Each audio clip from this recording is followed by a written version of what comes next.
Hello friends, welcome to the new episode of my channel. আমি অরিত্র। এখন এই ভিডিওর মধ্যে আমরা কথা বলবো যে জলি এলএলবি 3 নিয়ে।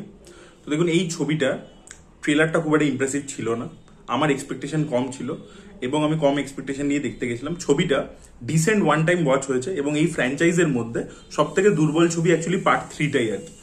তবু আমি বলবো কিছু কিছু জিনিস ছবিটার মধ্যে খুবই পজিটিভ এবং সেই কারণে আপনারা যখন একবার ছবিটা দেখবেন সেটা আপনাদের ভালো লাগবে। তো সব থেকে প্রথম জিনিসটা হচ্ছে, যে কারণে আর কি ছবিটা আমার সব থেকে ভালো লেগেছে, যে ক্লাইম্যাক্স পোর্শনটা, লাস্ট হাফ অ্যান আওয়ার যেখানে কোর্টে কেসটা যায় এবং সেখানে অক্ষয় কুমার নিজের আর্গুমেন্টটা দেয়, তারপরে আশাদ ওয়ারসি আসে, তারপর সে নিজের আর্গুমেন্টটা দেয়, বা রাম কাপুরও যে আগে যে নিজের বক্তব্যটা রাখছিল, সেই যে পুরো কোর্টের যে জায়গাটা, এখানে কোর্টের জায়গাটা না বাকি দুটো সিনেমার তুলনায় অনেকটা ছোট, ঠিক আছে, লাস্ট আধ ঘন্টাতেই আসে আর কি।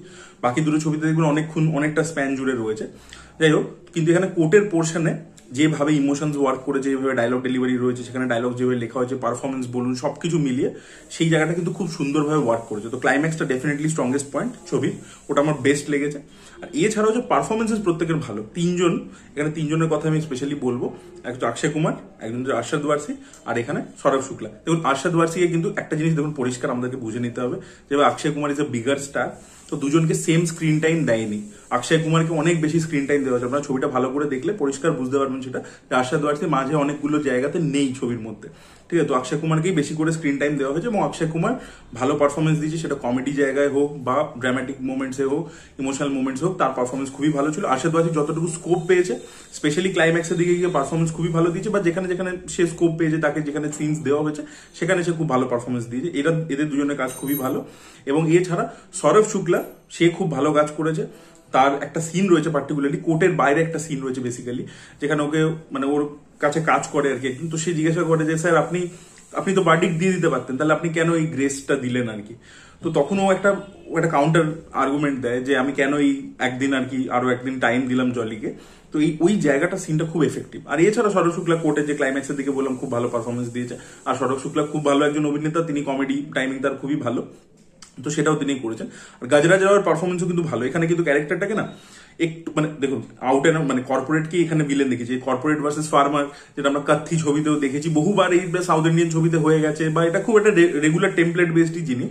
কিন্তু এখানে প্রথম দিকে অ্যাটলিস্ট এই আমাদের গাজরাজ রাওয়ের ক্যারেক্টারটার মধ্যে না একটু শেড দিয়েছিল, যে ও প্রথমে কিন্তু বিজনেস করতে চাইছে কিন্তু ওর ইল ইন্টেনশনস নেই, বাট যখন ওর ইগো হার্ট হয়ে যাচ্ছে সেখান থেকে ও একটা খারাপ দিকে যাচ্ছে। তো সেই শেডটা প্রথম দিকে ভালো ছিল, প্রথম দিকেই ভিজিবল ছিল, পরের দিকে স্ট্রেটটা মানে ওয়ান ডাইমেনশনাল ভিলেন হিসেবে দেখে। বাট সেখানে গাজরা যাও পারফরমেন্স ভালো দিয়েছে। রাম কাপুরের খুবই ছোট রোল, বাট লাস্টের দিকে এসে সে ভালো কাজ করেছে। এইগুলো ভালো ছিল, এই যে বললাম পারফরমেন্সেস, ক্লাইম্যাক্সের দিকটা খুব ভালো। আর কমেডি সিনগুলো যেহেতু এদের কমিক টাইমিং খুব ভালো, তো তাই জন্য কমেডি সিন বিটস এন্ড পিসেসে ওয়ার্ক করেছে। কিছু জায়গায় করে যাবো, কিছু জায়গায় করেও নি। এবার সেগুলো থেকে আমি প্রবলেমে এবার ঢুকছি ধীরে ধীরে।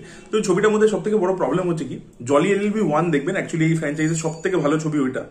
ওখানে দেখবেন হিউমার আর সিরিয়াসনেসের একটা ব্লেন্ড আছে, একটা ককটেল আছে। মানে একটা সিনের মধ্যে ধরুন সিরিয়াস কিছু হচ্ছে কোর্টের মধ্যে, বাট তার মধ্যে হিউমারটা ইনফিউজও করা আছে, ঠিক আছে। দুটো আলাদা নয়, মানে এটা একটা মানে কোর্টরুম কমেডি ফিল্ম, কিন্তু সেই দুটো পাঞ্চ আপ করা আছে। এই জিনিসটা আপনি পিপলি লাইভেও দেখতে পাবেন, যে একটা অ্যাবসার্ড হিউমারাস কিছু হচ্ছে, বাট একটা সিরিয়াস সিচুয়েশনের মধ্যে সেটা হচ্ছে। দুটোকে আপনি সেগ্রিগেট করতে পারবেন আলাদা করে। বাট জলি এলএলবি 3 তে প্রবলেমটা কি হয়েছে, যে একটা সিনটা একটা গ্যাগের মতো রয়েছে, যেটা একটা কমেডি সিন, ওটা একটা এপিসোড, ওটার সাথে পরের যে যখন মানে সিরিয়াস ড্রামাটিক সিন হচ্ছে, তখন ওই কমেডি সিনটার কোনো ইম্প্যাক্ট নেই ওটার মধ্যে। আবার যখন মানে কমেডি সিনটার মধ্যে ড্রামাটিক সিনের কোনো ইম্প্যাক্ট নেই, মানে দুটো ওভারল্যাপ করা নয়, দুটো ইন্ডিভিজুয়াল। আপনি পরিষ্কার বুঝতে পারবেন যে এই সিনগুলোকে লিখেছে বা ডিজাইন করেছে পুরোটাই কমেডি করবার জন্য। যেরকম একটা রেস্টুরেন্টের সিন আছে, এবার ওই সিনটার কোনো প্রয়োজন নেই, কিন্তু দেখতে ভালো লাগছে, বিকজ আরশাদ ওয়ারসি অক্ষয় কুমারের মধ্যে একটা কেমিস্ট্রি, সৌরভ শুক্লা, ভালো লাগছে, কিন্তু ওই সিনটার কোনো গুরুত্ব নেই ন্যারেটিভের মধ্যে। এটা কিন্তু জলি এলএলবি 1 এর ক্ষেত্রে ছিল না, প্রথম কথা। তো এইটা একটা জিনিস গেল, যে ওই মানে দুটো আলাদা সেপারেট আর কি, দুটো আলাদা ট্র্যাক চলছে। এবার এখানে আরেকটা জিনিস প্রবলেম হয়েছে, যে প্রচুর আননেসেসারি সিন আছে, প্রচুর আননেসেসারি। যেরকম একটা ইন্টারভেল পয়েন্ট ক্রিয়েট করবে বলে একটা রেস ট্র্যাক্স এর মধ্যে উঠ নিয়ে চলে আসছে, এরকম একটা সিন আছে। এবার ওই সিনটারও কোনো প্রয়োজন নেই, ওটা কেন করলো, কি করলো, প্রয়োজন নেই। তো এরকম প্রচুর আননেসেসারি জিনিসপত্র, যেরকম একটা অ্যাকশন সিকোয়েন্সের মধ্যে রয়েছে, এটা অক্ষয় কুমারকে চেজের মধ্যে দিয়েছে। এবার জলি এলএলবি 2 তেও দেখবেন ওখানে একটা চেজ সিন আছে, পুলিশের থেকে পালায় কাশ্মীরে যখন যায়। এবার সেখানে কেন হচ্ছে, কারণ ওইখান থেকে গল্পের একটা ইম্পর্টেন্ট ক্যারেক্টার বেরিয়ে আসছে, যে ওই পাস্টের ব্যাপারে কিছু মানে ইম্পর্টেন্ট ইনফরমেশন কোর্টে এসে রিভিল করছে, ঠিক আছে। কিন্তু এখানে সেটা হচ্ছে না। এখানে একটা যেহেতু অক্ষয় কুমারকে একটা দিতে হবে অ্যাকশন সিকোয়েন্স, তাই জন্য দেওয়া হয়েছে, ঠিক আছে, তো এই জিনিসটা পরিষ্কার হয়ে যাচ্ছে। তো এই জিনিসপত্রগুলো আননেসেসারি জিনিসপত্র প্রচুর রয়েছে। এবার ছবিটা আরো একটা প্রবলেম কি, ছবিটা আমরা প্রথমেই দেখে বুঝেছিলাম যে ভাই মানে ট্রেলার দেখি যে এরা দুজন এক হয়ে যাবে। এবার এক হোক, ঠিক আছে, সেটা হতেই পারে, দুজন ক্যারেক্টার একই হয়ে যাবে, জলি ভার্সেস জলি হবে না ব্যাপারটা, সেটা আমরাও বুঝতে পেরেছিলাম। কিন্তু সেই যে হবে না, তার আগে দুজনের মধ্যে যে একটা ঝামেলা, সেই ঝামেলাটা আমাদের সিরিয়াস মনে হতে হবে। বা এই যে একজনের মধ্যে যে ট্রান্সফরমেশনটা আসছে, এখন অক্ষয় কুমারের ক্যারেক্টারটাকেই দিয়েছে যে ওর ট্রান্সফরমেশন আসছে ইত্যাদি, ও রিয়েলাইজেশন হচ্ছে, সেগুলো এত ইজিলি হয়ে যাচ্ছে, মানে জাস্ট প্লটটাকে জাস্ট এগিয়ে নিয়ে যেতে হবে বলে হয়ে যাচ্ছে, খুব ইজি ভাবে জিনিসটা হয়ে যাচ্ছে। মানে ওগুলোকে ড্রামাটিক, মানে ধরুন জলি এলএলবি 2 তে অক্ষয় কুমারের যখন ট্রান্সফরমেশন হচ্ছে, সেটা একটা পুরো এপিসোড দিয়েছিল শাইনি গুপ্তা ক্যারেক্টারটাকে নিয়ে, বা আশাদ ওয়ারসির ওখানে যেখানে রিয়েলাইজেশন হয় ইত্যাদি হয়, সে বাথরুম করতে যায় বলে আপ কাহি और पे যাবে পিশাব করে লেঙ্গে স্যার, ওইগুলো যে ইম্প্যাক্টটা ছিল এখানে কিন্তু ইম্প্যাক্টটা সেভাবে নেই। এখানে যে ব্যাক স্টোরিটাও দেখানো হয়, প্রথম তো সীমা বিশ্বাসকে স্কোপই দেয়নি পারফর্ম করা, মানে ডায়লগ হার্ডলি 2 থেকে 3টে আছে। তো সীমা বিশ্বাসের মতো একজন ভালো অভিনেত্রী, তাকে যখন তুমি নিয়েছো এবং তুমি ওই ইমোশনটার উপর খেলতে চাইছো, তাহলে সেটাকে স্পেস দিয়ে ভালো করে ডেভেলপ করা উচিত ছিল। ছবিটার রান টাইম কিন্তু বেশ বড়, তা সত্ত্বেও কিন্তু আননেসেসারি সিনস গুলো না দেখিয়ে, এই চেস বেস না দেখিয়ে তোমার উচিত ছিল যে ওই যে ফ্ল্যাশব্যাকটা যখন দেখাচ্ছ সেখানে ইমোশন গুলোকে আরো প্রাধান্য দেওয়া, সেই জিনিসটা যাতে যাতে আমরা কানেক্ট করতে পারি, তো সেটা করা হয়নি কিন্তু। ঠিক আছে, তো ওই যে ট্রান্সফরমেশন গুলো র্যাপিড, বা এই যে দুজনে এক জায়গায় এসে মিলে যাচ্ছে, সেটাও খুব মানে ইজি। তারপর আপনি দেখবেন একটা হট করে অ্যাকশন হয় দুজনের মধ্যে কোর্টের মধ্যে, ওটা কোনো সেন্স নেই, মানে কেন হলো কি হলো, মানে ওরা দুজনে এক হয়েছে, আবার কেসটা লড়তে লড়তে দুজনের মধ্যে ঝামেলা হচ্ছে, কিন্তু সেটা খুব র্যান্ডাম, মানে হলো কেন আপনি বুঝতে পারবেন যে ভাই এটা একটা এপিসোড দিতে হবে বলে এবং ট্রেলারে শটটা রাখতে হবে বলে, যে জলি ভার্সেস জলি একটা লড়াই হচ্ছে, সেই জন্য করা হয়েছে।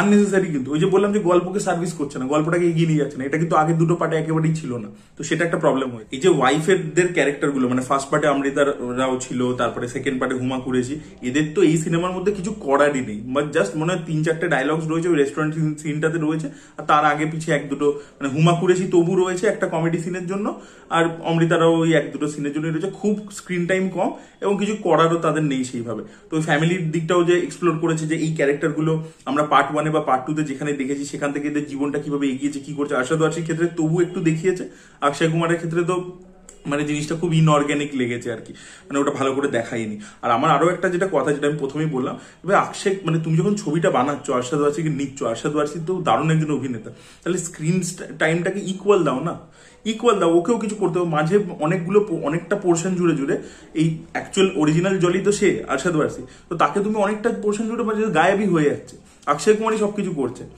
অক্ষয় কুমার প্রথমে গাজরাজের সামনে গেল, ওর থেকেই ব্যাক স্টোরিটা জানতে পারলো, ও গিয়ে কনফ্রন্ট করছে, ওর সাথে অ্যাকশন, ক্লাইম্যাক্স প্রথমে ম্যাক্সিমাম আর্গুমেন্টটা ও দিচ্ছে, ম্যাক্সিমাম জায়গাতে অক্ষয় কুমার রয়েছে। তাহলে ভাই কেন বানাচ্ছ? তাহলে অক্ষয় কুমারকে নিয়ে পার্ট 3টা বানাও, আর যদি দুজনকে নিচ্ছ তাহলে একটা ব্যালেন্স করে দাও, রেসপেক্ট করো ভাই। আশাদ ওয়ারসি তো খুব ভালো একজন অভিনেতা, হয়তো অত বড় স্টার নয়, কিন্তু তুমি রেসপেক্ট করো ক্যারেক্টারটা।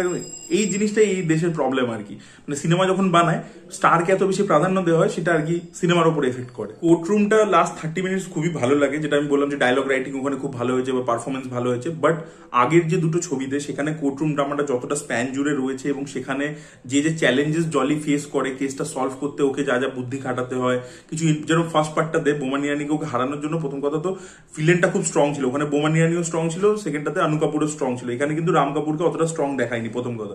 দ্বিতীয় হচ্ছে যে কেসটা যে কমপ্লিকেটেড, জলিকে যে অনেক নিজেকে ইনভেস্টিগেট করতে হচ্ছে, এই করতে হচ্ছে ওই করতে হচ্ছে, লেভেলে লেভেলে ব্যাপারটা মানে হচ্ছে রিভিল হচ্ছে ধীরে ধীরে, সেই ব্যাপারটাও এখানে নেই, যেটা সেকেন্ড পার্টেও কিন্তু ছিল। অক্ষয় কুমারকে কাশ্মীর যেতে হচ্ছে, একটা ক্যারেক্টারকে আনতে হচ্ছে, তবে লাস্টে ওই যে সাধু বাবা সেজেছিল যে টেররিস্ট, তাকে এক্সপোজ করছে, তো অনেক লেয়ারে লেয়ারে ব্যাপারটা ছিল। এখানে কিন্তু জিনিসটা খুব স্ট্রেট ফরওয়ার্ড, মানে একবার আর্গুমেন্ট হলো ব্যাপারটা শেষ হয়ে গেল। ঠিক আছে, তো ওই চ্যালেঞ্জটা যে কোর্টরুমের মধ্যে, কোর্টরুমের বাইরে একটা চ্যালেঞ্জিং ব্যাপার আছে, একটা কাইন্ড অফ যেরকম পেরি মেসনের গল্পগুলোতে থাকে, যে পেরি মেসন কোর্টের বাইরে বেরিয়ে নিজে ইনভেস্টিগেট করে, আবার কোর্টে এসে উকিল হিসাবে নিজে লড়ে, তো সেই ফরম্যাটটাই তো জলি ফলো করে আসতো 1-2-তে, তো সেইটাও কিন্তু এখানে সেইভাবে বেশি করে যে আছে সেটা কিন্তু নয়। ঠিক আছে, তো এইগুলো আর কি ছবিটার মধ্যে প্রবলেম রয়েছে। ছবিটার রাইটিংটা ফার্স্ট দুটো পার্টের মধ্যে তো অবশ্যই হয়নি, বাট স্টিল সাবজেক্ট রেলিভেন্ট, এই সাবজেক্টটা নিয়ে তো অবশ্যই কথা হওয়া উচিত। এই সাবজেক্টটা আমরা বহু ছবিতে দেখেছি, নতুন কিছু নয়, বাট দেখানোর ওয়েটাও কিছু নতুন নয়, বাট তবু আমি বলবো রেলিভেন্ট সাবজেক্ট।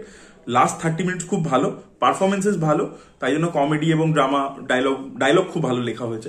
এইসবের কারণে আপনার ছবিটা যে বললাম যে একবার দেখলে আপনাদের ডিসেন্ট লাগবে, কিন্তু জলির যে ফ্র্যাঞ্চাইজটা রয়েছে জলি এলএলবি, সেটার মধ্যে উইকেস্ট ফিল্ম হয়েছে থার্ড পার্টটা। অনেস্টলি বললাম, আপনাদের ওপিনিয়ন অবশ্যই কমেন্টে জানাবেন যদি আপনারা ছবিটা দেখেছেন। So that was it, thank you so much, bye by.